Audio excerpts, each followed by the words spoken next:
ಎಲ್ರಿಗೂ ನಮಸ್ಕಾರ. ಮಳೆ ಎಲ್ಲರಿಗೂ ತಂಪನ್ನು ನೀಡ್ತಾ ಇದೆ. ಇಲ್ಲಿ ಮಾತುಗಳು ಸಹ ಎಲ್ಲ ತಂಪಾಗಿದ್ದವು.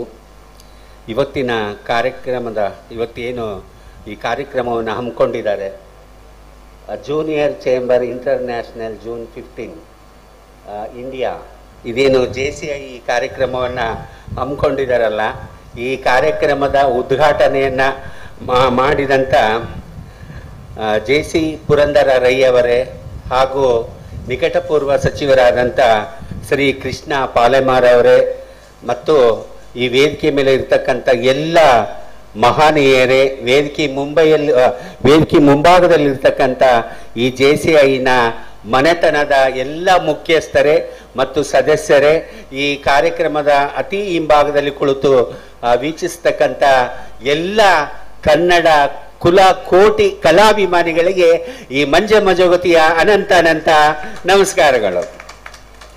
ನನಗೆ ತುಂಬ ಖುಷಿ ಆಯಿತು. ನಾನು ಮಂಗಳೂರಿಗೆ ಪದೇ ಬರ್ತಾ ಇರ್ತೀನಿ, ಬೇರೆ ಬೇರೆ ಸಂಸ್ಥೆಗಳಿಗೆಲ್ಲ ಬರ್ತಾ ಇರ್ತೀನಿ. ಆದರೂ ಎರಡನೇ ಬಾರಿಗೆ ಬಂದಿರೋದು ಇದು ಮೊದಲನೆಯದು. ಈ ಮಂಜಮ್ಮ ಜಗತಿಯ ಮತ್ತೊಮ್ಮೆ ಒಬ್ಬ ಮನುಷ್ಯಳು, ನಾನೊಬ್ಬ ಮಾನವೀಯತೆಯನ್ನು ಹೊಂದಿದವಳು, ಒಬ್ಬ ಜಾನಪದ ಕಲಾವಿದೆ ಮಂಜಮ್ಮ ಜೋಗತಿ ಇಲ್ಲಿಗೆ ಬಂದಿದ್ದೀನಿ ಅಂತ ಹೇಳ್ಕೊಳ್ಳೋದಕ್ಕೆ ತುಂಬ ಇಷ್ಟ ಆಗ್ತಾಯಿದೆ. ಅದೇನೋ ನನ್ನ ಕಲೆ ಇತ್ತು, ನಾನೇನೋ ಮಾಡಿದೆ, ನನ್ನ ಕಲೆಗೆ ಅದಿಷ್ಟು ಗೌರವಗಳೆಲ್ಲ ಸಿಕ್ಕು. ನನಗೆ ಆ ಗೌರವಗಳು ನನಗೆ ಯಾವಕ್ಕೂ ಲೆಕ್ಕಕ್ಕೆ ಇಲ್ಲ. ನಾನಾಗಿರೋದಕ್ಕೆ ಇಷ್ಟಪಡ್ತೀನಿ, ಮಂಜಮ್ಮನಾಗಿರೋದಕ್ಕೆ ಇಷ್ಟಪಡ್ತೀನಿ. ಇವತ್ತೊಂದು ಸದಸ್ಯರಾದರೆ, ಗ್ರಾಮ ಪಂಚಾಯತಿಯ ಸದಸ್ಯರಾದರೆ ಮನೆಯಲ್ಲಿ ಇದ್ರೂ ಸಹ ಅವ್ರು ಊಟ ಮಾಡ್ತಾ ಇದ್ದಾರೆ, ಅವ್ರು ಮಲಗಿದ್ದಾರೆ, ಅವ್ರು ಸ್ನಾನ ಮಾಡ್ತಾ ಇದ್ದಾರೆ, ಆಮೇಲೆ ಬರ್ರಿ, ಬೆಳಗ್ಗೆ ಬರ್ರಿ, ಮಧ್ಯಾಹ್ನ ಬರ್ರಿ, ಸಂಜೆ ಬರ್ರಿ ಅಂತ ಓಡಾಡಿಸ್ತಾ ಇರ್ತಾರೆ. ಆದರೆ ನನಗೆ ಆ ಭಾವನೆಗಳು ಯಾವೂ ಇಲ್ಲ, ಅವ್ಯಾವು ನನ್ನ ಹತ್ರಕ್ಕೆ ಬರೋದಿಲ್ಲ. ನಾನು ಅದರಿಂದ ತುಂಬ ದೂರ ಇರ್ತೀನಿ. ನಾನು ಕನಿಷ್ಠ ಅಂಗನವಾಡಿ ಶಾಲೆಯಿಂದ ದೆಹಲಿಯ ಪಾರ್ಲಿಮೆಂಟ್ವರೆಗೆ ಹೋಗಿದ್ದೀನಿ. ಅಂಗನವಾಡಿ ಶಾಲೆಯಿಂದ ದೆಹಲಿ ಪಾರ್ಲಿಮೆಂಟ್ವರೆಗೆ ಹೋಗಿ ಕಾರ್ಯಕ್ರಮಗಳನ್ನು ಕೊಟ್ಟು ಬಂದಿದ್ದೀನಿ. ಇವತ್ತು JCI ಮಾಡಿರ್ತಕ್ಕಂಥ ಕೆಲಸಗಳನ್ನು ನೋಡಿ ತುಂಬಾ ಖುಷಿ ಆಗ್ತಾ ಇದೆ. ಎಲ್ಲರೂ ನಮ್ಮ ಅಭಿಲಾಷ್ ಅವರನ್ನ ಹಾಡಿ ಹೊಗಳ್ತಾ ಇದ್ದಾರೆ. ಇವತ್ತು ಅದೇನು ಹಾರ ಕೊರಳಲ್ಲಿ ಹಾಕೊಂಡಿದಾರಲ್ಲ, ಆ ಹಾರಕ್ಕೆ ಒಂದು ಗೌರವ ಸಿಕ್ತು ಅಂತ ಹೇಳೋದಕ್ಕೆ ನನಗೆ ತುಂಬಾ ಖುಷಿ ಆಗ್ತಾ ಇದೆ. ಇಷ್ಟು ಚಿಕ್ಕ ವಯಸ್ಸಿನಲ್ಲಿ ಇಷ್ಟು ಜನಗಳನ್ನ ಹಿಡಿದು ಅವರು ಎಲ್ಲರೂ ನಿಮ್ಮನ್ನ ಕೊಂಡಾಡುವಾಗೆ, ಈಗ ಓಟ್ ಹಾಕೋಕೆ ಬಂದವ್ರಿಗೆ, ಓಟ್ ಹಾಕ್ಸ್ಕೊಳ್ಳೋರು ಬಂದವ್ರು 1000 ರೂಪಾಯಿ ಕೊಡ್ತಾರೆ, ಓಟ್ ಹಾಕ್ರಿಂದ ಅವ್ರಿಗೆ ಓಟ್ ಹಾಕ್ಬಿಡ್ತಾರೆ. ನೀವು ಯಾವ್ದು ದುಡ್ಡು ಕೊಡದೇನೆ, ಏನು ಮಾಡದೇನೆ ಇಷ್ಟು ಜನಗಳ ಹೃದಯವನ್ನ ಕದ್ದಿದ್ದೀರಲ್ಲ, ದೇವರು ನಿಮಗೆ ಒಳ್ಳೇದು ಮಾಡ್ತಾನೆ ಅಂತ ಹೇಳೋದಕ್ಕೆ ಪೂರ್ವ ಸಮ್ಮೇಳನ, ವಲಯ ಮಟ್ಟದ ಸಮ್ಮೇಳನ ಅಂದ್ರೆ ಸುಮ್ಮನೆ ಅಲ್ಲ. ಇಷ್ಟು ಜನಗಳನ್ನೆಲ್ಲ ಸೇರಿಸಿ, ಇಷ್ಟು ಜನಗಳನ್ನ ಹತೋಟಿಯಲ್ಲಿ ಹಿಡ್ಕೊಂಡು, ಇವರ ಮೆದುಳನ್ನೆಲ್ಲ ಚೆನ್ನಾಗಿ ಫ್ರೆಶ್ ಮಾಡಿ ಅವರನ್ನ ಇಲ್ಲಿ ಬರೋ ತರ ಮಾಡಿದಾರಲ್ಲ ಇವರಿಬ್ರು ಮಹನೀಯರು. ಅವರಿಗೆ ಒಂದು ಜೋರಾದ ಚಪ್ಪಾಳೆಯನ್ನು ಹೊಡೆಯೋಣ. ಯಾಕಪ್ಪ ಅಂದ್ರೆ, ಮೊದಲನೇ ವರ್ಷ ಯಾರು ವಲಯ ಅಧ್ಯಕ್ಷರಾಗಿದ್ರು ಅವರು ಯಾವ ರೀತಿ ತಳಪಾಯವನ್ನ ಹಾಕಿ ಹೋಗಿದ್ರು, ಆ ತಳಪಾಯವಾದ ಮೇಲೆ ಕಟ್ಟಡವನ್ನ ಎಷ್ಟು ಭದ್ರವಾಗಿ ಕಟ್ಟಿದ್ರು. ಆ ಕಟ್ಟುತ್ತಾ ಬಿಲ್ಡಿಂಗ್ ಯಾವ ರೀತಿ ಎತ್ತರ ಹೋಗ್ತಾ ಇದೆಯೋ, ಕೆಳಗಡೆ ಪಾಯ ಗಟ್ಟಿಯಾಗಿದ್ರೆ ಮೇಲಿನ ಬಿಲ್ಡಿಂಗ್ ಗಟ್ಟಿಯಾಗಿರುತ್ತೆ. ಮೊದಲನೇ ವಲಯ ಅಧ್ಯಕ್ಷರು ಒಳ್ಳೆಯ ಕೆಲಸಗಳನ್ನ ಮಾಡಿ ಪಾಯವನ್ನ ಹಾಕಿದ್ದಾರೆ. ಮಧ್ಯದಲ್ಲಿ ಎಲ್ಲೋ ಒಂದ್ ಸ್ವಲ್ಪ ಬಿರುಕು ಬಿಟ್ಟು ಅಲ್ಲಾಡಿದೆ, ಭೂಕಂಪ ಆದಂಗಾಗಿ ಮಧ್ಯದ ವರ್ಷಗಳಲ್ಲಿ ಎಲ್ಲೋ ಅಲ್ಲಾಡಿದೆ. ಸಚಿವರು ಹೇಳಿದಾಗೆ ಎಲ್ಲೋ ಮಧ್ಯದಲ್ಲಿ ಒಂದು ಸ್ವಲ್ಪ ಅಡಚಣೆಗಳು ಅಥವಾ ವೈಮನಸ್ಸುಗಳು ಅಥವಾ ಏನೋ ಕಾರಣದಿಂದ ಮಧ್ಯದಲ್ಲಿ ಸ್ವಲ್ಪ ಕಾರ್ಯ ಸ್ಥಗಿತವಾಗಿರ್ಬೋದು. ಆದ್ರೆ ಈಗಿನ ಯುವಕರೇನೆಲ್ಲ ಇದಾರಲ್ಲ, ಇಲ್ಲಿ ನೋಡ್ರಿ ಎಷ್ಟು ಚೆನ್ನಾಗಿ ಕೂತಿದ್ದಾರೆ. ಒಬ್ಬೊಬ್ಬರ ಮುಖದಲ್ಲಿ ಒಂದೊಂದು ಕಳೆ ಇದೆ, ಒಬ್ಬೊಬ್ಬರ ನಗು ಒಂದೊಂದು ಕಥೆಯನ್ನ ಹೇಳುತ್ತೆ. ಈಗ ಅವ್ರನ್ನ ಬಿಟ್ರೆ ಗಂಟೆಗಟ್ಟಲೆ ಮಾತಾಡಂಗಿದ್ದಾರೆ, ಅವರೆಲ್ಲರೂ ಗಂಟೆಗಟ್ಟಲೆ ಮಾತಾಡಂಗಿದ್ದಾರೆ. ಎಷ್ಟು ನಗು, ಎಷ್ಟು ಗೆಲುವು, ಇಷ್ಟು ಹೊತ್ತಾದ್ರೂ ಎಲ್ಲರ ಮಾತುಗಳನ್ನ ಕೇಳ್ಕೊಂತ ಎಷ್ಟು ನಗುಮುಖದಿಂದ ಕುಂತಿದ್ದಾರೆ. ನಿಮಗೆ ಮತ್ತೊಮ್ಮೆ ಸೆಲ್ಯೂಟ್ ಹೊಡೆಯೋದಕ್ಕೆ ನನಗೆ ತುಂಬಾ ಖುಷಿ ಆಗ್ತಾ ಇದೆ. ಇವತ್ತು ಮಂಜಮ್ಮ ನಾನು ಇಲ್ಲಿ ನಿಂತು ಮಾತಾಡಬೇಕಾದ್ರೆ ಅನ್ನೋದು ಜಾನಪದ ವಿಶ್ವವಿದ್ಯಾಲಯದವ್ರು ಮಾಡಿದ್ದು, ಒಂದು ನಡುವೆ ಸುಳಿವ ಹೆಣ್ಣು ಅಂತ ಮತ್ತೊಂದು ಪಲ್ಲವ ಪ್ರಕಾಶನ ಮತ್ತು ಡಾಕ್ಟರ್ ಅರುಣ್ ಜೋಳದ ಕೂಡ್ಲಿಗೆ ಅವರು ನಿರೂಪಣೆ ಮಾಡಿದಂಥದ್ದು. ಇದು ಎರಡೂ ಕನ್ನಡ ಪುಸ್ತಕ. ಕರ್ನಾಟಕದ 16 ವಿಶ್ವವಿದ್ಯಾಲಯದಲ್ಲಿ BA ಮಕ್ಕಳಿಗೆ ಪಠ್ಯವಾಗಿದೆ. ಇದು 16 ವಿಶ್ವವಿದ್ಯಾಲಯದಲ್ಲಿ ಮಕ್ಕಳು ಮಂಜಮ್ಮ ಜೋಗತಿಯ ಸಾಧನೆಯನ್ನ ಓದ್ತಾ ಇದ್ದಾರೆ. ನಾನು ಸಾಧನೆ ಅಂತ ಹೇಳ್ಕೊಳಂಗಿಲ್ಲ, ನನ್ನ ಬದುಕು ಅಂತ ಹೇಳ್ಕೊಳ್ತೀನಿ. ನಾನು ಪಟ್ಟಂತ ಕಷ್ಟ, ನಾನು ಅನುಭವಿಸಿದಂತ ನೋವು, ಈಗಿನವ್ರಿಗೆ ಯಾರಿಗೂ ಆ ಕಷ್ಟಗಳಿಲ್ಲ, ಆ ನೋವುಗಳಿಲ್ಲ. ಏನ್ ಹಿಂಗ ಕೈ ಹೊಡೆದು ಬಿಟ್ರೆ 100, 200, 500, 1000 ತಗೊಂಡ್ಬರ್ತಾರೆ. ನಮಗೆ ಅದೆಲ್ಲ ಇರ್ಲಿಲ್ಲ. 5 ಪೈಸಾ 10 ಪೈಸಾ ಇತ್ತು. ನಾನು ಕಲಾವಿದೆಯಾಗಿ ವೃತ್ತಿಯನ್ನ ಶುರು ಮಾಡಿದಾಗ 5 ಪೈಸಾ 10 ಪೈಸಾ ಇತ್ತು. ಇಡೀ ದಿನ ಅಡ್ಡಾಡಿದ್ರೆ ಭಿಕ್ಷೆ. ನಾವು ಶ್ರುತಿ ಚೌಡಿಕೆಯನ್ನು ಹಾಕೊಂಡು ತಾಳವನ್ನ ಹಿಡ್ಕೊಂಡು ಹಾಡು ಹೇಳ್ಕೊಳ್ತಾ ಕುಣಕಂತ ಅಂಗಡಿಗೆ ಭಿಕ್ಷಾಟನೆಗೆ ಹೋಗ್ತಿದ್ವಿ.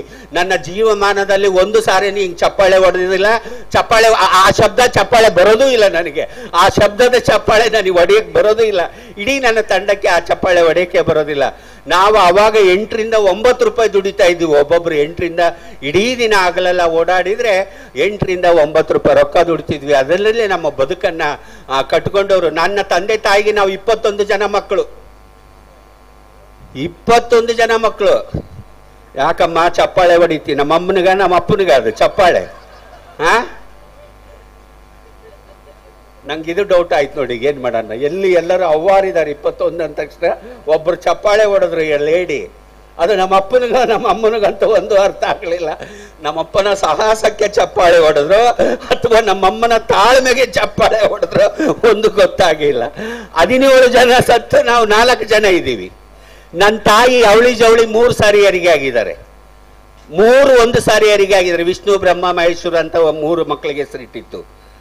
ಆಮೇಲೆ 3 ಹೆರಿಗೆ ಆದ್ಮೇಲೆ ಮತ್ತೆ 4 ಹೊಟ್ಟೆಗೆ ಗರ್ಭಿಣಿ ಇದ್ದಾಗ ಆಸ್ಪತ್ರೆಗೆ ಕರ್ಕೊಂಡು ಹೋದ್ರೆ, ಶೆಟ್ರೆ ನೀನ್ ಹೆಂಡ್ತಿ ಹೊಟ್ಟೆಗೆ 4 ಆಗ್ಯಾವ ಅಂದ್ರಂತೆ.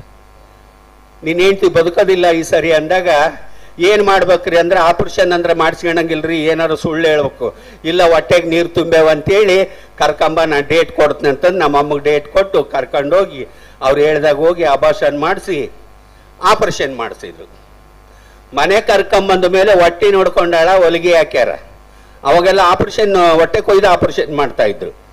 ಹೊಲಿಗೆ ಹಾಕ್ಬಿಟ್ಟಾರ. ಯಾಕಂದ್ರೆ ಮಕ್ಕಳಾಗದಂಗೆ ಆಪರೇಷನ್ ಮಾಡಿಸ್ಕೊಂಬಂದೀನಿ ಅಂದ್ರೆ. ನಮ್ಮಮ್ಮ ಹೊರಗೆ ಬಂದು ಅಂಗಳದಾಗ ಕುತ್ಕೊಂಡು ಲಬ್ ಲಬ್ ಲಬ್ ಲಬ್ ಬಾಯಿ ಹೊಡ್ಕೊಳಕತ್ತಿದ್ಲಂತೆ. ಅಕ್ಕಪಕ್ಕದವ್ರು ಬಂದು, ಜಯಮ್ಮ ಯಾಕೆ ಬಾಯಿ ಹೊಡ್ಕಂತಿ ಅಂದ್ರೆ, ಇಲ್ಲವ ನನಗೆ ಮಕ್ಕಳಾಗದಂಗೆ ಆಪರೇಷನ್ ಮಾಡಿಸಿ ಅಮ್ಮ, ನಾನು ಈ ಮನುಷ್ಯ ಕರ್ಕೊಂಡೋಗಿ ನಾನಿನ್ನೂ ಅಡಿತಿದ್ದೆ ಅನ್ಲಂತೆ. 21 ಆದ್ರೂ ನಮ್ಮಮ್ಮ ಇನ್ನೂ ಅಡಿತಿದ್ದೆ ಅನ್ಲಂತೆ. ಈಗಿನ ಹೆಣ್ಮಕ್ಳಲ್ರಿ 1 ತಪ್ಪಿದ್ರೆ 2 ತಿಂಗಳಾಗಿರುತ್ತೆ, ಡಾಕ್ಟರ್ ಹತ್ರ ಹೋಗ್ತಾರೆ, ಪ್ರೆಗ್ನೆನ್ಸಿ ಇದೆಯಮ್ಮ ಅಂತ ಹೇಳ್ತಾರೆ. ಆಯ್ತ್ರಿ ಅಂತಾರೆ. ಬೆಡ್ ರೆಸ್ಟ್ ಮಾಡ್ಬೇಕು ನೀನು ಅಂತ ಹೇಳ್ತಾರೆ. ಬೆಡ್ ರೆಸ್ಟ್, ಕಸ ಹೊಡಿಬಾರದು, ಒಂದು ತುಂಬಿದ ಚರಿಗೆ ಚೊಂಬು ನೀರು ಎತ್ತಬಾರದು, ಏನೇನು ಕೆಲಸ ಮಾಡಬಾರದು ಅಂತ ಡಾಕ್ಟರ್ ಹಂಗೆ ಹೇಳ್ಬಿಡ್ತಾರಲ್ಲ. ಈ ಹೆಣ್ಮಕ್ಳು ಹಿಂಗ್ ಓಡಾಡ್ತಾರೆ.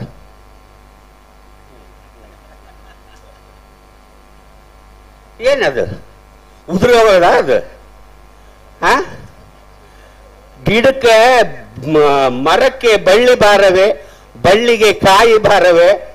ಹಂಗೆ ಕೆಳಗೊಂದು ಮ್ಯಾಗೊಂದು ಕೈ ಇಟ್ಕೊಂಡು ಓಡಾಡ್ತಾವ ಈಗಿನ ಹೆಣ್ಮಕ್ಳು.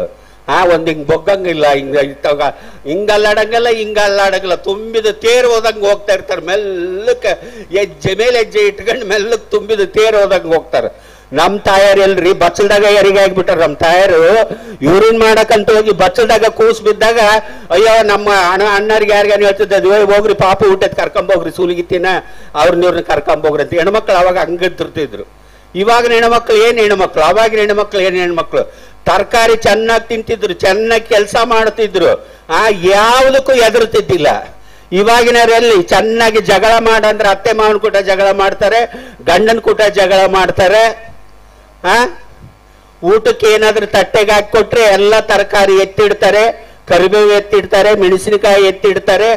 ಆಮೇಲೆ ಆ ಊಟಕ್ಕೆ ಬಡಿಸೋರಿಗೆ ಹೇಳ್ತಾರೆ, ತಿಳಿ ಹಾಕಿ ಮೇಗಳದು, ತಿಳಿ ಹಾಕಿ ಸ್ವಲ್ಪ ಹಾಕಿ ಅಂತ. ತಿಳಿ ಸಾರು ತಿನ್ನೋರಿಗೆ ನೆನ್ಷ್ಟು ಸೊಂಟ ಗಟ್ಟಿ ಬರಬಹುದು. ಈಗಿನ ಗಂಡಸರು ಗಂಡು ಹುಡುಗರು ಪ್ಯಾಂಟ್ ಉಟ್ಕಂತಾರ. ನಮ್ಮಪ್ಪ ಒಳಗ ಡ್ರಾಯರ್ ಲಾಡಿದ್ ಕಟ್ಕೊಂಡು ಬಿಮ್ಮನಾಗ ಬಿಕ್ಕೊಂಡು ಅದ್ರ ಮೇಲೆ ಪ್ಯಾಂಟ್ ಹಾಕೊಂಡು ಬೆಲ್ಟ್ ಹಾಕೊಂಡು ಟೈಟ್ ಆಗಿ ಕಟ್ಕೊಂತಿದ್ದೆ ನಮ್ಮಪ್ಪ. ಆ ಗಂಡು ಮಕ್ಕಳು ಸೊಂಟ ಗಟ್ಟಿ ಇರ್ತೈತಂತೆ. ಈಗಿನ ಗಂಡು ಮಕ್ಕಳು ನೋಡ್ಬೇಕು, ಮುಂದೆ ಹಿಂಗ್ ಬಗ್ಗಿದ್ರಂದ್ರೆ ಹಿಂದೆ ಹಿಂದೆ ಅರ್ಧ ಸೀಟ್ ಕಾಣ್ತಿರ್ತೈತೆ ಅವ್ರದ್ದು, ಹಿಂದೆ ಅರ್ಧ ಸೀಟ್ ಕಾಣ್ತಿರ್ತೈತಿ. ಏನ ಬಂತು ನಡುವಿಗೆ ಬಿಕ್ಕಟ್ಟೇ ಇಲ್ಲ. ಅವಾಗ್ನವ್ರು ಅಷ್ಟು ಗಟ್ಟಿ ಇರ್ತಿದ್ರು, ಅಷ್ಟಷ್ಟು ಮಕ್ಕಳು ನಡೀತಿದ್ರು. ಆಯ್ತು, ಅದು ಬಿಟ್ಟಾಕ್ಬಿಡೋಣ ಸಾಕು. ನನಗೆ 4 ಜನ ಮಕ್ಕಳಲ್ಲಿ ನಾನು ಒಬ್ಬ ಮಗ, ಮಂಜುನಾಥ ಶೆಟ್ಟಿ ಅಂತ, ಆರ್ಯ ವೈಶ್ಯ ಕುಲದಲ್ಲಿ ಬಂದವಳು. ನನ್ನ ಜಾತಿ ಅಂದ್ರೆ ಇಷ್ಟ ಇಲ್ಲ, ಮತ್ತೆ ಶೆಟ್ಟಿ ಅಂದ್ರೆ ಮಂಗಳೂರು ಶೆಟ್ಟಿ ಅನ್ಕೊಂಡ್ಬಿಟ್ಟಿರಂತ ನಾನು ಆರ್ಯ ವೈಶ್ಯ ಕುಲದವ್ರು ಅಂತ ಹೇಳಕತ್ತಿದ್ದೀನಿ. ಹಂಗಾಗಿ ನನಗೆ 1ರಿಂದ 7ನೇ ತರಗತಿ ತನಕ ನಿಧಾನವಾಗಿ ನಾನು ಎಲ್ಲರಂತೆ ಓದಿದೆ. 7-8ಕ್ಕೆ ಬಂದಾಗ ನನ್ನ ಮನಸ್ಸಿನ ಭಾವನೆಗಳು ಬದಲಾದವು. ಅಲ್ಲಿ ಬಡಿಯೋದಕ್ಕೆ ಶುರುವಾದವು. ಆಮೇಲೆ ಅದರಲ್ಲೇ ವಿದ್ಯಾಭ್ಯಾಸ SSLC ತನಕ ಮಾಡಿ SLC ಫೇಲ್ ಆದೆ. ನಮ್ಮ ಜನಾಂಗಕ್ಕೆ ಇಷ್ಟೇ ಸಾಕು ವ್ಯವಹಾರಕ್ಕೆ ಅಂತ ಕರ್ಕೊಂಡೋಗಿ ಬಳ್ಳಾರಿ ಹತ್ರ, ನಮ್ಮ ತಂದೆ ದಾವಣಗೆರೆ ಹತ್ರ ಕುಕ್ಕವಾಡದಲ್ಲಿ ಫ್ಯಾಕ್ಟ್ರಿ ಕೆಲಸ ಮಾಡ್ತಾ ಇದ್ರು. ಅಲ್ಲಿಂದ ಕರ್ಕೊಂಡೋಗಿ ಕಲ್ಕಂಬದಲ್ಲಿ ಕುರುಗೋಡಲ್ಲಿ ಇಟ್ಟು ನನಗೆ ಹೋಟ್ಲ್ ಇಟ್ಕೊಟ್ರು. ಹೋಟ್ಲ್ ಲಾಸ್ ಮಾಡಿದೆ, ಸೈಕಲ್ ಶಾಪ್ ಲಾಸ್ ಮಾಡಿದೆ, ಎಲ್ಲ ಲಾಸ್ ಮಾಡಿ ಗಂಡಸರಿಗೆಲ್ಲ ಉದ್ರಿ ಕೊಟ್ಟು ಬಿಡೋದು, ಆರಾಮೇ ಕುತ್ಕೊಂಡ್ಬಿಡೋದು. ಜಬರ್ದಸ್ತ್ ಮಾಡಿ ಕೇಳ್ತಿದ್ದಿಲ್ಲ, ಕೇಳಿದ್ರೆ ಕೊಡ್ತೀನ್ಲೇ ದಣಿ, ಕೊಡ್ತೀನ್ಲೇ ಶೆಟ್ಟಿ ಅಂದ್ಬಿಡೋರು ಜನ. ಹಂಗಾಗಿ ಎಲ್ಲ ಲಾಸ್ ಆಯ್ತು. ಆಮೇಲೆ ಪಿಗ್ಮಿ ಕಲೆಕ್ಷನ್ನಿಗೆ ಕಳಿಸಿದೆ. ನಮ್ಮ ಅಣ್ಣ ಪಿಗ್ಮಿ ಮಾಡ್ತಿದ್ದೆ. ಮನೆಗೆ ಬರೋದು, ಲುಂಗಿ ಉಟ್ಕೊಳ್ಳೋದು, ಮೇಲೆ ಟವಲ್ ಹಾಕೊಳ್ಳೋದು, ಕುಂಕುಮ ಹಚ್ಕೊಳ್ಳೋದು, ಸ್ನೋ ಪೌಡರ್ ಹಚ್ಕೊಳ್ಳೋದು, ಈ ಥರ ಎಲ್ಲ ಮಾಡ್ಕೊಂತ ಭಾಳ ಇದಾಯಿತು. ಅವಾಗ ಮತ್ತೆ ನಮ್ಮ ಅಣ್ಣ ನಮ್ಮ ಅಪ್ಪರ ಮನೆ ಹತ್ರ ಕಳಿಸಿದ ಕುಕ್ಕವಾಡಕ್ಕೆ. ಅಲ್ಲಿ ಕಳಿಸಿದಾಗ ಅಲ್ಲಿ ನನ್ನ ತಂದೆ ತಾಯಿ ಡಾಕ್ಟರ್ ಹತ್ರ ತೋರಿಸಿದ್ರು, ಸ್ವಾಮೀಜಿಯವ್ರ ಹತ್ರ ತೋರಿಸಿದ್ರು, ಎಲ್ಲೋದ್ರೂ ಸರಿ ಹೋಗಲಿಲ್ಲ. ಅವಾಗ ಮತ್ತೆ 85ರಲ್ಲಿ ನನಗೆ ಜೋಗತಿ ದೀಕ್ಷೆಯನ್ನು, ಎಲ್ಲಮ್ಮನ ಹುಲಿಗೆಮ್ಮನ ಮುತ್ತನ್ನು ಹೊಸಪೇಟೆ ಹತ್ರ ಇರ್ತಕ್ಕಂಥ ತುಂಗಭದ್ರಾ ಡ್ಯಾಮ್ನ ಹತ್ರ ಇರ್ತಕ್ಕಂಥ ಹುಲಿಗೆಯ ದೇವಿಯನ್ನು ಮುತ್ತು ಕಡಿಸಿ ಜೋಗತಿ ಮಾಡಿ ಮನೆ ಕರ್ಕೊಂಡೋದ್ರೆ ಅವ್ರು ಯಾರು ಸೇರಲೇ ಇಲ್ಲ. ಸೇರ್ಲಿಲ್ಲದಕ್ಕೆ ಅವ್ರು ಸೇರಿಲ್ಲ ಅಂದರೆ ನಾನು ಬದುಕಬಾರ್ದು ಅಂತೇಳಿ ವಿಷವನ್ನು ಕುಡಿದು ಆಸ್ಪತ್ರೆಗೆ ಅಡ್ಮಿಟ್ ಮಾಡಿದರು. ಅಡ್ಮಿಟ್ ಮಾಡಿದ್ಮೇಲೆ 15 ದಿವಸ ಜೊತೆಗಿದ್ರು. ಆಮೇಲೆ ಮತ್ತೆ ಯಾರೂ ಇರಲಿಲ್ಲ. ಆಮೇಲೆ ಮತ್ತೆ ಡಿಸ್ಚಾರ್ಜ್ ಆದಮೇಲೆ ಮನೆಗೆ ಹೋದೆ, ಸೇರಲಿಲ್ಲ. ನಮ್ಮಪ್ಪ ನಮ್ಮಮ್ಮ ಎಲ್ಲರೂ ಮಾತಾಡಿಕೊಂಡು ನನ್ನನ್ನು ಹೊರಗೆ ಹಾಕಿದ್ರು. ಆಮೇಲೆ ಎಲ್ಲೋ ದಾವಣಗೆರೆಗೆ ಹೋದೆ, ಎಲ್ಲೋ ಭಿಕ್ಷೆ ಬೇಡಿದೆ, ಎಲ್ಲೋ ಏನೋ ತೊಂದರೆಗಳನ್ನು ಅನುಭವಿಸಿದೆ. ಅಲ್ಲಿಂದ ಮತ್ತೆ ಹೊಸಪೇಟೆ ಹುಲಿಗಿ ಜಾತ್ರೆಗೆ ಹೋದೆ ವರ್ಷ ಆದಮೇಲೆ. ಅಲ್ಲಿಗೆ ಹೋಗಿ ಅಲ್ಲಿಂದ 1 ತಿಂಗಳ ತನಕ ಜಾತ್ರೆಯಲ್ಲಿ ಭಿಕ್ಷೆ ಬೇಡಿ, ಆ ನಂತರ ಚಿಲ್ಕನಟ್ಟಿ ಅಂತ ಬರುತ್ತೆ ಕೂಡ್ಲಿಗೆ ಹತ್ರ, ಅಲ್ಲಿ ಹೋಗಿ ನಮ್ಮ ಸಂಬಂಧಿಕರಿದ್ರು, ಸೀರೆ ಕೊಡಿಸ್ತೀನಿ ಅಂದರೆ ಅಲ್ಲಿಗೆ ಹೋದೆ. ಅವರು ಸೀರೆ ತರಲಿಲ್ಲ, ಜಾಕೆಟ್ ತರಲಿಲ್ಲ, ನನ್ನ ಹತ್ರ ಜಗಳ ಮಾಡಿದರು. ಒಂದು 3 ದಿನ ಉಪವಾಸ ಇದ್ದು ಅಲ್ಲೊಂದು ಲಿಂಗಾಯತರು ಮನೆ ಇತ್ತು, ಅವ್ರ ಮನೆಗೆ ಅವತ್ತು ಊಟ ಮಾಡಿದೆ. ಆಮೇಲೆ ಅವ್ರ ಮನೆಗೆ ಜಾಸ್ತಿ ಇರೋದಕ್ಕೆ ಹೋಗೋದಕ್ಕೆ ಬರೋದಕ್ಕೆ ಶುರು ಮಾಡಿದೆ. ಅವ್ರ ಮನೆಗೆ ಎಷ್ಟು ದಿವಸ ಇರಬೇಕಂತ ಮತ್ತೆ 50 ರೂಪಾಯಿ ಮನೆ ಬಾಡಿಗೆ ಮಾಡಿಕೊಂಡು ಅಲ್ಲಿ ಮನೆ ಬಾಡಿಗೆ ಮಾಡ್ಕೊಂಡಿದ್ದೆ. ಬದುಕಬೇಕಲ್ಲ, ನನಗೆ ಕೈ ಹೊಡೆಯಕ್ಕೆ ಇಷ್ಟ ಇಲ್ಲ. ಬಾಂಬೆಗೋ ಬೆಂಗಳೂರಿಗೋ ಡೆಲ್ಲಿಗೆ ಹೋಗೋದಕ್ಕೆ ಇಷ್ಟ ಇಲ್ಲ. ಏನಾದರೂ ಮಾಡಿ ಬದುಕಬೇಕಲ್ಲ ಅಂತ 5 kg ಇಡ್ಲಿಯನ್ನು ಮಾಡಿ, ಚಟ್ನಿಯನ್ನು ಮಾಡಿ, ಪುಟ್ಟಿ ಒಳಗೆ ಇಡ್ಲಿ ತುಂಬಿಕೊಂಡು, ಬಾಕ್ಸ್ ಒಳಗೆ ಚಟ್ನಿ ತುಂಬಿಕೊಂಡು, ದಿನ ಬೆಳಗ್ಗೆ 6:30-7 ಗಂಟೆ ಅನ್ನೋಷ್ಟೊತ್ತಿಗೆ ಹಳ್ಳಿ ಒಳಗೋಗಿ ಇಡ್ಲಿ ಚಟ್ನಿ ಮಾಡ್ಕೊಂಡ್ಬರ್ತಿದ್ದೆ.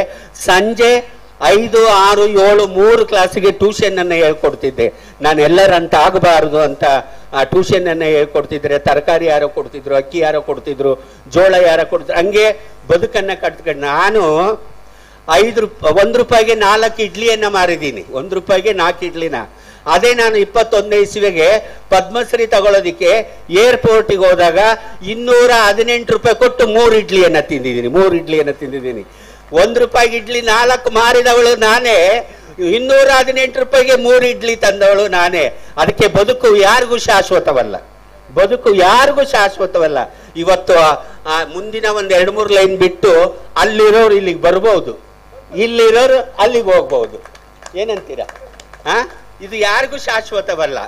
1 ರೂಪಾಯಿ ಇಡ್ಲಿ 4 ಮಾರಿ 218 ರೂಪಾಯಿಗೆ 3 ಇಡ್ಲಿ ತಿಂದೆ ನಾನು. ಇದು ಯಾರಿಗೂ ಶಾಶ್ವತನೇ ಇಲ್ಲ.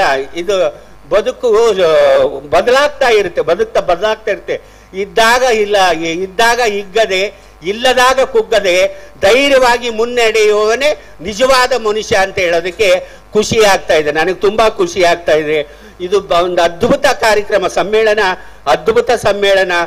ಸಾವಿರಾರು ಜನ ಸೇರಿಸಿ, ಲಕ್ಷಾಂತರ ಜನ ಸೇರಿಸಿ ದಡಬಡ ಮಾಡಿ ಧಾರಣಿ ಕೆಡಿಸ್ಕೊಳ್ಳೋದಕ್ಕಿಂತ ನಾವು ಕೇಳಿದಂಥ ಮಾತುಗಳು, ನಾವು ಹೇಳಿದಂಥ ಮಾತುಗಳು ನಿಮ್ಮ ಆತ್ಮಕ್ಕೆ ಮುಟ್ಟುತ್ತಲ್ಲ. ಈ 1000 ಜನ ಇದಿರಲ್ಲ, ಇದಕ್ಕಿಂತ ದೊಡ್ಡ ಕಾರ್ಯಕ್ರಮ ಬೇರೊಂದಿಲ್ಲ ಅಂತ ಹೇಳೋದಕ್ಕೆ ನನಗೆ ತುಂಬಾ ಖುಷಿ ಆಗ್ತಾ ಇದೆ. ಹಂಗೆ ನಾನು ಮಾಡ್ತಾ ಇರ್ಬೇಕಾದ್ರೆ ನನ್ನ ಗುರುಗಳು ಕಾಳವ ಜೋಗ್ತಿ ಅವರು ಸಿಕ್ಕರು. ಅವರು ಸಿಕ್ಕ ಮೇಲೆ ಅವ್ರ ಜೊತೆಗೆ ಜಾನಪದ ಜೋಗತಿ ನೃತ್ಯವನ್ನ, ಎಲ್ಲಮ್ಮನ ನಾಟಕವನ್ನ, ಪೌರಾಣಿಕ ನಾಟಕಗಳನ್ನ, ಮೋಹಿನಿ ಭಸ್ಮಾಸುರ ಆಗಿರ್ಬೋದು, ಕೀಚಕನ ವಧೆ ಆಗಿರ್ಬೋದು, ಮಣಿಪುರ ಆಗಿರ್ಬೋದು, ಬಯಲಾಟ ಆದಂಥ ಗಿರಿಜಾ ಕಲ್ಯಾಣದ ಈ ನಾಟಕಗಳಲ್ಲೆಲ್ಲ ಪುರುಷ ಪಾತ್ರಗಳನ್ನ ಮಾಡಿ ಜಾನಪದ ನಾಟಕವನ್ನ ಸಾವಿರಾರು ಪ್ರದರ್ಶನಗಳನ್ನ ಮಾಡಿದ್ದೀನಿ. ಎಲ್ಲಮ್ಮನಾಗಿ, ಪರಶುರಾಮನಾಗಿ ಮಾಡಿದಂಥ ಅನುಭವ ತುಂಬಾ ಜಾಸ್ತಿ. ಇಷ್ಟೊಂದು ಕಾರ್ಯಕ್ರಮಗಳನ್ನು ಮಾಡಿ ಹಳ್ಳಿಯ ಗುಡಿಸಲಿನಿಂದ ದೆಹಲಿಯ ಗುಡಿಸಲಿನವರೆಗೆ ಹೋಗಿ ಪದ್ಮಶ್ರೀಯನ್ನ ಕೊಡ್ತು ಅಂದ್ರೆ ಅದು ನನ್ನ ಜಾನಪದ ಕಲೆ ಅಂತ ಹೇಳ್ತೀನಿ. ನನ್ನ ಜಾನಪದ ಕಲೆಯನ್ನ ಬೆಳೆಸಿದವರು ನನ್ನ ಪತ್ರಿಕಾ ಮಾಧ್ಯಮದವರು ಮತ್ತೆ ದೂರದರ್ಶನದವರು ನನಗೆ ಇದಕ್ಕೆ ಕಾರಣಕರ್ತರಾದರು ಅಂತ ಹೇಳೋದಕ್ಕೆ ಖುಷಿ ಪಡ್ತೀನಿ. ಇವತ್ತೇನು ನಾನು ಕಾರ್ಯಕ್ರಮ ಮಾಡಿದ್ರೆ ನೀವೆಲ್ಲ ಕುಂತವರೆಲ್ಲ ಚಪ್ಪಾಳೆ ಹೊಡಿತಲ್ಲ, ಆ ಚಪ್ಪಾಳೆ ನನಗೆ ಬಹುಮಾನವಾಗಿ ಆ ಚಪ್ಪಾಳೆ ಇನ್ನೊಂದು ಊರಿಗೆ ನನ್ನ ಕರ್ಕೊಂಡು ಹೋಗೋ ತರ ಮಾಡ್ತು ನನ್ನ ಜಾನಪದ ಕಲೆ ಅಂತ ಹೇಳೋದಕ್ಕೆ ಇಷ್ಟಪಡ್ತೀನಿ. ಇನ್ನೇನು ಜನವರಿ 1ಕ್ಕೆ ಬಸ್ಸು ನಿಲ್ಲುತ್ತೆ ಅಂದ್ರಿ ಅವರು ಸಚಿವರು, ಅವರು ಇವರು ಹೇಳಿದಾಗೆ, ಉದ್ಘಾಟಕರು ಹೇಳಿದ ಹಾಗೆ ಬಸ್ಸು ನಿಲ್ಲಲಿಲ್ಲ. ಬಸ್ಸಲ್ಲಿದ್ದ ಪ್ರಯಾಣಿಕರನ್ನ ಇಳಿಸುವುದಕ್ಕೆ ಬಸ್ಸು ನಿಂತಿದೆ. ಆ ಬಸ್ ಎಲ್ಲ ಜನ ಎಲ್ಲ ಇಳಿದ ಮೇಲೆ ಅಲ್ಲಿ ಚಾಲಕನೂ ಬದಲಾಗ್ತಾನೆ, ಅಲ್ಲಿ ಪ್ರಯಾಣಿಕರು ಬದಲಾಗ್ತಾರೆ. ಅಲ್ಲಿಂದ ಮುಂದೆ ಇನ್ನೊಂದು ಊರಿಗೆ ಆ ಪ್ರಯಾಣ ಬೆಳೆಸ್ತಾ ಇದೆ. ನಿಮ್ಮ ಒಂದು ಜೀವನ ಇದು ಒಂದು ಸಾಧನೆ. ನೀವೆಲ್ಲ ಇಷ್ಟು ಜನ ಮಾಡಿ ಇದೊಂದು ವರ್ಷವನ್ನ ನಿಮ್ಮ ಮುಖದಲ್ಲಿ ಗೆಲುವೇ ಹೇಳುತ್ತೆ. ನಿಮ್ಮ ವರ್ಷದ ಸಾಧನೆ ಏನು ಅಂತ ನಿಮ್ಮ ಗೆಲುವು ನಗುವನ್ನ ಹೇಳುತ್ತೆ. ಇದೇ ತರ ಹಿಂದೆ ಬರ್ತಕ್ಕಂಥ ಪದಾಧಿಕಾರಿಗಳು, ಹಿಂದೆ ಬರ್ತಕ್ಕಂಥ JCI ಪದಾಧಿಕಾರಿಗಳು ಯಾರಿಗೂ ಹೆದರಬೇಡ್ರಿ. ನೀವಾಗ್ಲಿ ಅಷ್ಟೇ, ಮುಂದೆ ಬರೋರಾಗ್ಲಿ ಅಷ್ಟೇ, ಯಾರಿಗೂ ಹೆದರಬೇಡ್ರಿ. ಜನ ಹೆಂಗಿದ್ರು ಆಡ್ಕೊಳ್ತಾರ. ನಾನು ಹಂಗಾತ ಮಕ್ಕೊಂಡ್ರು ಆಡ್ಕೊಳ್ತಾರೆ, ಬಕ್ ಬರ್ಲೆ ಮಕ್ಕೊಂಡ್ರು ಆಡ್ಕೊಳ್ತಾರೆ, ಯಾವನ ಜೊತೆಗೆ ಮಾತಾಡಿದ್ರು ಆಡ್ಕೊಳ್ತಾರೆ, ಯಾವಕ್ಕಿ ಜೊತೆಗೆ ಮಾತಾಡಿದ್ರು ಆಡ್ಕೊಳ್ತಾರೆ. ಈ ಕರೆ ತಲೆ ಮಾನವ ಇರೋದೇ ಆಡ್ಕೊಳ್ಳೋದಕ್ಕೆ. ಇನ್ನೊಬ್ಬರ ಏಳಿಗೆಯನ್ನು ಸಹಿಸಲಾರದಷ್ಟು ಕ್ಷುಲ್ಲ ಬುದ್ಧಿಯವನು ಮಾನವ ಕುಲ, ಮನುಷ್ಯ ಕುಲ ಅಷ್ಟು ಕ್ಷುಲ್ಲ ಬುದ್ಧಿಯವನು. ಎಲ್ಲರೂ ಹಂಗೆ ಇರೋದಿಲ್ಲ. ಮತ್ತೆ ಸಾಧನೆ ಮಾಡಿದವರು ಮುಂದಿದ್ದೀರಿ, ನಮ್ಗಂದು ಬಿಟ್ಲೇನಂತ ನೀವು ಅನ್ಕೊಂಡಿರಿ. ಅಷ್ಟು ಜನ ಇದ್ದೇ ಇರ್ತಾರೆ. ಜನ ಹೆಂಗಾದ್ರೂ ಆಡ್ಕೊಳ್ತಾರೆ. ನೀವು ಎದೆಗೆ ಮುಂದಕ್ಕೆ ಹೋಗ್ಬೇಡ್ರಿ, ಧೈರ್ಯವಾಗಿ ಮುನ್ನುಗ್ರಿ. ನೀವು ಏನೇನು ಮಾಡಬೇಕು, ಏನೇನು ಸಾಧನೆ ಮಾಡಬೇಕು, ಏನೇನು ಮಾಡಿ ತೋರಿಸ್ಬೇಕು ವಲಯ ಮಟ್ಟಕ್ಕೆ, ಅದನ್ನ ವಲಯ ಮಟ್ಟಕ್ಕೆ ತನಕ ತಗೊಂಡು ಹೋಗಿ ಅದ್ಭುತ ಕಾರ್ಯಕ್ರಮವನ್ನ ಮಾಡ್ರಿ. ನೀವು ಯಾವಾಗ್ಲೂ ಆನೆ ತರ ಹೋಗ್ತಾ ಇರ್ಬೇಕು. 100 ನಾಯಿಗಳು ಬಂದು ಬೊಗಳ್ತಿರ್ತಾವ, ಆ ಬೊಗಳುವಿಕೆಯನ್ನ ಕಿವೆಗೆ ಹಾಕೋಬಾರ್ದು ನೀವು. ಆನೆ ನೋಡ್ರಿ ಹೋಗ್ತಾ ಇರುತ್ತೆ, ನಾಯಿ ಬೌ ಬೌ ಬೌ ಬೌ ಬೌ ಅಂತ ಹೋಕ್ಕವು. ಆನೆಯ ಬಾಲದಲ್ಲಿರ್ತಕ್ಕಂಥ ಒಂದು ರೋಮನು ಜುಮ್ಮನಂಗಿಲ್ಲ. ಆನೆಯ ಬಾಲದಲ್ಲಿರ್ತಕ್ಕಂಥ ಒಂದು ರೋಮನು ಜುಮ್ಮನಂಗಿಲ್ಲ ನಾಯಿಗಳಿಗೆ. ಹಂಗೆ ಆನೆ ತರ ಮುನ್ನುಗ್ಗುತ್ತಾ ಇರ್ರಿ, ಆನೆ ತರ ಮುನ್ನುಗ್ತಾರೆ. ಯಾರು ಹೆದರಕ್ಕೆ ಹೋಗ್ಬೇಡ್ರಿ. ಇಲ್ಲಿ ಯಾವ್ದಾದ್ರು ಒಂದು ಕಟ್ಟೆ ಮುಂದೆ ಒಂದ್ 4 ಜನ ಕೂತಿರ್ತಾರೆ ಯಜಮಾನ್ರು ಚುಟ್ಟ ಸೇದ್ಕೊಂತ. ಮ್ಯಾಲೆ ಒಂದು ಕಾಗಿ ಹೋಗ್ತಾ ಇರುತ್ತೆ. ಆ ಒಂದು ಕಾಗಿಯ ಹಿಂದೆ ಒಂದು 4 ಕಾಗಿ ಹೋಗ್ತಾ ಇರ್ತಾವ. ಇಲ್ಲಿ ಕೂತವ್ರು ಸುಮ್ಮನೆ ಇರ್ಬೇಕು ಬೇಡ. ಮುಂದೆ ಹೋಗೋದು ಹೆಣ್ಣಕ್ಕಾಗಿ, ಹಿಂದೆ ಹೋಗೋವು ಗಂಡಕ್ಕಾಗಿ, ಅದು ಹೆಣ್ಣಕ್ಕಾಗಿ ಆದ್ರ ಮಾಡ್ತೈತಿ ಅಂತ ಹೇಳ್ತಾರ ಅವರು. ಆ ಹೆಣ್ಣಕ್ಕಾಗಿ ಅನ್ನೋದು ಇವ್ರು ಹೋಗಿ ಲಾಟಿ ಹಿಡ್ಕೊಂಡು ನೋಡಿದ್ರ, ಏನ್ ಬ್ಯಾಟ್ರಿ ಬಿಟ್ಟು ನೋಡಿದ್ರ? ಅದು ಹೆಣ್ಣದು ಇದು ಗಂಡದು. ಮಾಡಕ್ ಕೆಲ್ಸ ಇಲ್ರಿ, ಮಾಡಕ್ ಕೆಲ್ಸ ಇಲ್ಲ. ಕರೆ ತಲೆ ಮಾನವ ಆರಿ ಹೋಗುವ ಕಾಗಿಗೆ ಆಧಾರವನ್ನ ಕಟ್ಟಿಬಿಡ್ತಾನೆ. ಮಾಡಕ್ ಕೆಲ್ಸ ಇಲ್ಲಲ್ಲ. ಹಂಗೆ ನೀವು ಯಾರಿಗೂ ಹೆದರಕ್ ಹೋಗ್ಬೇಡ್ರಿ. ನೀವಾಗ್ಲಿ, ನಿಮ್ಮ ಮುಂದೆ ಬರ್ತಕ್ಕಂಥವ್ರಾಗ್ಲಿ ಯಾರಿಗೂ ಹೆದರಕ್ ಹೋಗ್ಬೇಡ್ರಿ. ಸರ್ವಜ್ಞ ಒಂದು ಮಾತನ್ನ ಹೇಳಿದ್ದಾನೆ, ನಾವುಟ್ಟ ಸೀರೆ ಗಟ್ಟಿಯಾಗಿದ್ದರೆ ಸೂಳಿಗೇರೆಯಲ್ಲಿ ಮನೆ ಮಾಡು ಎಂದ ಸರ್ವಜ್ಞ. ನಾನುಟ್ಟ ಸೀರೆ ಗಟ್ಟಿಯಾಗಿತ್ತಂದ್ರೆ ವೇಶ್ಯೆಯರ ಮನೆ ಪಕ್ಕ ಜಾಗ ಮನೆ ಮಾಡಿದ್ರು ನನಗೇನು ಕೆಟ್ಟ ಹೆಸರು ಕಳಂಕ ಬರೋದಿಲ್ಲ, ನನ್ನ ಹೆಸರಿಗೆ ಕಳಂಕ ಬರೋದಿಲ್ಲ. ನಾವುಟ್ಟ ಸೀರೆ ಗಟ್ಟಿಯಾಗಿರ್ಬೇಕು. ಯಾಕೆ ಹೆದರಬೇಕು? ಬೆತ್ತಲೆ ಇದ್ದವರಿಗೆ ಭಯವಿಲ್ಲ.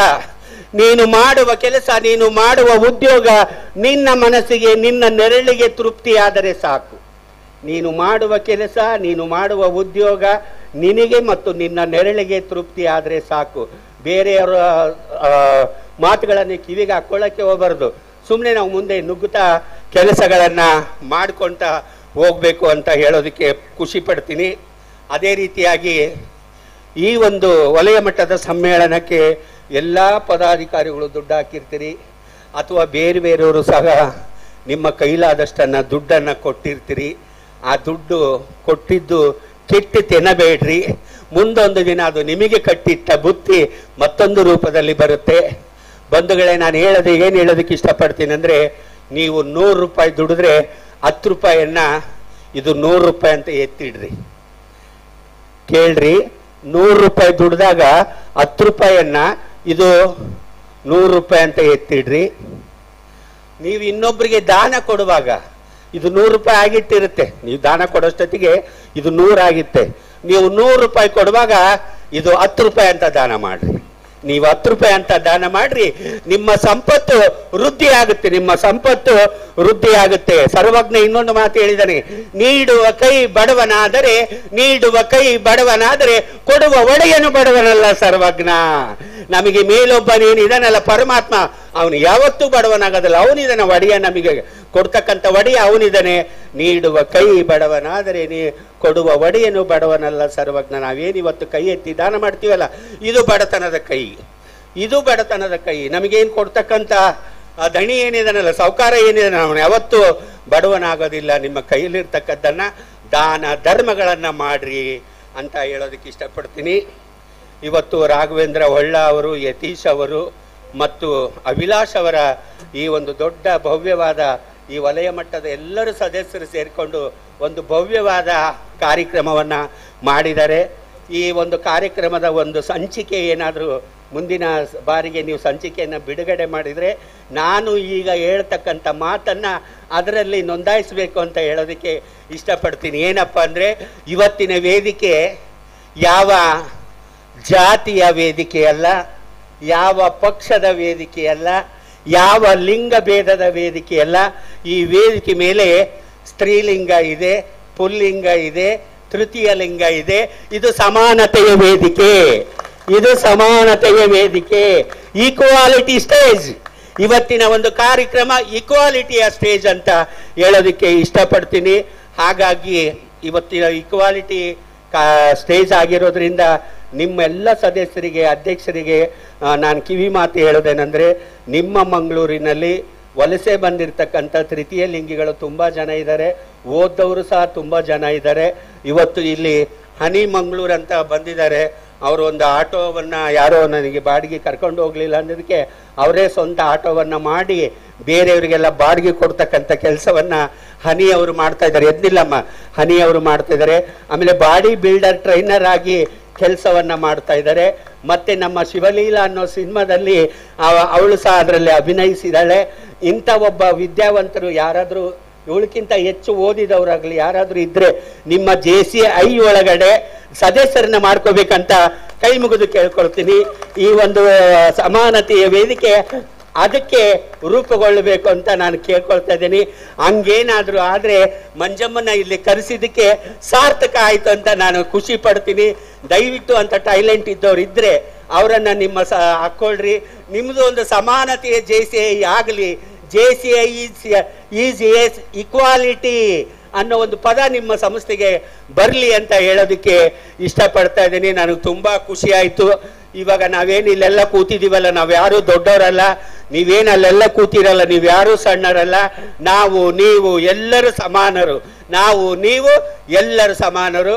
ಎಲ್ಲರ ಅಂತರಾತ್ಮದಲ್ಲಿ ಪರಮಾತ್ಮ ಇದ್ದಾನೆ, ಎಲ್ಲರ ಅಂತರಾತ್ಮದಲ್ಲಿ ಪರಮಾತ್ಮ ಇದ್ದಾನೆ. ನಾನು ಮುತ್ತು ಕಟ್ಟಿದವಳು ಶಾಪ ಕೊಟ್ರೆ ನಿಮಗೆ ಶಾಪ ತಟ್ಟೋದಿಲ್ಲ. ಯಾವುದೇ ತೃತೀಯ ಲಿಂಗ ರೊಕ್ಕ ಕೊಡ್ಲಿಲ್ಲ ಅಂತಂದು ನಿನ್ನ ಮನೆ ಹಾಳಾಗೋಗ, ನಿನಗೆ ಇರೆಬ್ಯಾನಿ ಬರ, ನಿನಗೆ ಆಕ್ಸಿಡೆಂಟ್ ಆಗ ಅಂದ್ರೆ ದಯವಿಟ್ಟು ಆಗೋದಿಲ್ಲ. ನಾನು ದೇವರಲ್ಲ, ನಾನು ದೇವರಲ್ಲ. ಒಬ್ಬ ಕಾವಿ ಹಾಕಿದ ಋಷಿ ಬೂದಿಯನ್ನು ಉಗ್ಗಿ ನೀರನ್ನ ಉಗ್ಗಿದ್ರೆ ನಿನಗೆ ಕುಷ್ಠರೋಗ ಬರಲಿ, ಹಾಳಾಗಿ ಹೋಗ್ಲಿ ಅಂದ್ರೆ ಹಾಳಾಗಿ ಹೋಗೋದಿಲ್ಲ. ನಮ್ಮೆಲ್ಲರ ಅಂತರಾತ್ಮದಲ್ಲಿ ಪರಮಾತ್ಮ ಇದ್ದಾನೆ, ನಿಮ್ಮೆಲ್ಲರ ಅಂತರಾತ್ಮದಲ್ಲಿ ಪರಮಾತ್ಮ ಇದ್ದಾನೆ. ಯಾರು ಯಾರ ಮನಸ್ಸನ್ನ ನೋಯಿಸ್ತಾರೋ ಅವರ ಜೀವನದಲ್ಲಿ ಉದ್ಧಾರ ಆಗೋದಿಲ್ಲ. ನಾನು ಶಾಪ ಕೊಟ್ಟರೆ ಏನಾಗಲ್ಲ ನಿಮಗೆ. ನಾನು ನಿನಗೆ ಮೋಸ ಮಾಡಿದ್ರೆ, ನಾನು ನಿನಗೆ ಅನ್ಯಾಯ ಮಾಡಿದ್ರೆ ನೀನು ನನಗೆ ಉಸಿರು ಹಾಕಿದ್ರೆ ನಿನ್ನ ಶಾಪ ನನಗೆ ತಟ್ಟುತ್ತೆ, ನನ್ನ ಮನಸ್ಸನ್ನ ನೋಯಿಸಿದ್ರೆ ನಿನಗೆ ಶಾಪ ತಟ್ಟುತ್ತೆ. ಶಾಪ ನಾನು ಕೊಟ್ರೆ ಶಾಪ ಅಲ್ಲ, ಎಲ್ಲರ ಅಂತರಾತ್ಮದಲ್ಲಿರುವ ಪರಮಾತ್ಮನ ಬೇಜಾರಾದ್ರೆ ಅದು ಶಾಪ ಆಗುತ್ತೆ. ಅದಕ್ಕೋಸ್ಕರ ಇದು ಸಮಾನತೆ ಅಂತ ಹೇಳಿದೆ, ಇದೊಂದು ಇಕ್ವಾಲಿಟಿ ಸ್ಟೇಜ್ ಅಂತ ಹೇಳಿದೆ, ನಿಮ್ಮಲ್ಲಿ ನಮ್ಮವ್ರನ್ನ ಸೇರಿಸ್ಕೊಳ್ರಿ ಅಂತ ಹೇಳಿದೆ. ಇನ್ನೊಂದು ಮನವಿ ಏನಂದರೆ, ಇದು ಸ್ವತಂತ್ರ ಭಾರತ, ನಾನು ನನ್ನಿಷ್ಟದಂತೆ ನೀವು ನಿಮ್ಮಿಷ್ಟದಂತೆ ಬದುಕುವ ಹಕ್ಕು ಎಲ್ಲರಿಗೂ ಇದೆ. ಹೆಣ್ಣು ಗಂಡಾಗೋದು ಸಹಜ, ಗಂಡು ಹೆಣ್ಣಾಗೋದು ಸಹಜ, ಇದು ಪ್ರಕೃತಿಯ ನಿಯಮ. ಯಾರ ಕೈಲಿ ತಪ್ಸಕ್ಕಾಗೋದಿಲ್ಲ, ಯಾರ ಕೈಲೂ ತಪ್ಸೋದಕ್ಕೆ ಸಾಧ್ಯನೇ ಇಲ್ಲ. ಹಾಗಾಗಿ ಮುಂದೊಂದು ದಿನ ನಿಮ್ಮ ಹೊಟ್ಟೆಯಲ್ಲಾಗಲಿ, ನಿಮ್ಮ ಮಕ್ಕಳ ಹೊಟ್ಟೆಯಲ್ಲಾಗಲಿ ನನ್ನಂಥ ಮಗು ಹುಟ್ಟಿದ್ರೆ ದಯವಿಟ್ಟು ಆ ಮಗುವನ್ನು ಹೊರಗೆ ಹಾಕಬೇಡ್ರಿ, ಆ ಮಗುಗೆ ಹಣ ಮಾಡಬೇಡ್ರಿ, ಅಂತಸ್ತು ಮಾಡಬೇಡ್ರಿ, ಐಶ್ವರ್ಯ ಮಾಡಬೇಡ್ರಿ, ಬಿಲ್ಡಿಂಗ್ ಕೊಟ್ಟಬೇಡ್ರಿ. ನನ್ನಂಥ ಮಗು ಹುಟ್ಟಿದ್ರೆ ಆ ಮಗುವಿಗೆ ವಿದ್ಯಾಭ್ಯಾಸವನ್ನ ಮಾಡ್ರಿ. ನಿಮಗೆಷ್ಟೇ ಕಷ್ಟ ಇದ್ರು ಎಲ್ಲ ಮಕ್ಕಳಿಗೆ ವಿದ್ಯಾಭ್ಯಾಸ ಹೆಂಗ್ ಕೊಡಿಸ್ತಿರೋ ಅಂತ ಮಕ್ಕಳಿಗೆ ವಿದ್ಯಾಭ್ಯಾಸವನ್ನ ಕೊಡಿಸ್ರಿ. ಇವತ್ತು ಅವ್ರ ಕಾಲ ಮೇಲೆ ಅವ್ರು ನಿಂತ್ಕೊಳ್ತಾರೆ. ಇವತ್ತು ಸರ್ಕಾರ 1% ಮೀಸಲಾತಿನ ತಂದಿದೆ. 4 ಜನ ಟೀಚರ್ ಆಗಿದ್ದಾರೆ ನಮ್ಮ ಕರ್ನಾಟಕದಲ್ಲಿ, 4 ಜನ ಪೊಲೀಸರಾಗಿದ್ದಾರೆ ನಮ್ಮ ಕರ್ನಾಟಕದಲ್ಲಿ. ಕೊಪ್ಪಳ ವಿಶ್ವವಿದ್ಯಾಲಯದಲ್ಲಿ PhD ಮಾಡ್ತಾ ಇದ್ದಾರೆ ನಮ್ಮವರೊಬ್ರು. ಬಳ್ಳಾರಿಯ ವಿಜಯನಗರ ವಿಶ್ವವಿದ್ಯಾಲಯದಲ್ಲಿ MA ಮಾಡಿ ಅಲ್ಲೇ ಗೆಸ್ಟ್ ಲೆಕ್ಚರ್ ಆಗಿ ಒಬ್ಬಳು ಕೆಲಸ ಮಾಡ್ತಾ ಇದ್ದಾಳೆ. ಹೊಟ್ಟೆಗುಟ್ಟಿಂತ ಮಕ್ಕಳಿಗೆ ವಿದ್ಯಾಭ್ಯಾಸವನ್ನ ಕೊಡಿಸಿದ್ರೆ ಅವ್ರ ಕಾಲ ಮೇಲೆ ಅವ್ರು ನಿಂತ್ಕೊಂಡು ಮುಂದೊಂದು ದಿನ ಮಂಜಮ್ಮನ ತರ ಸಾಧಕರಾಗಿ ನಿಮ್ಮ ಕೀರ್ತಿಯನ್ನ ಉನ್ನತ ಮಟ್ಟಕ್ಕೆ ಒಯ್ತಾರೆ ಅಂತ ಹೇಳೋದಕ್ಕೆ ಖುಷಿ ಪಡ್ತೀನಿ ಬಂಧುಗಳೇ. ಇಲ್ಲಿ ಎಲ್ಲರೂ ಸಮಾನರು ಅಂತ ಹೇಳಿದೆ. ಹಾಗಾಗಿ ಎಲ್ಲರ ಅಂತರಾತ್ಮದಲ್ಲಿರುವ ಪರಮಾತ್ಮನಿಗೆ ಕೋಟಿ ಕೋಟಿ ಶರಣು ಶರಣು ಶರಣು ಶರಣು ಶರಣು.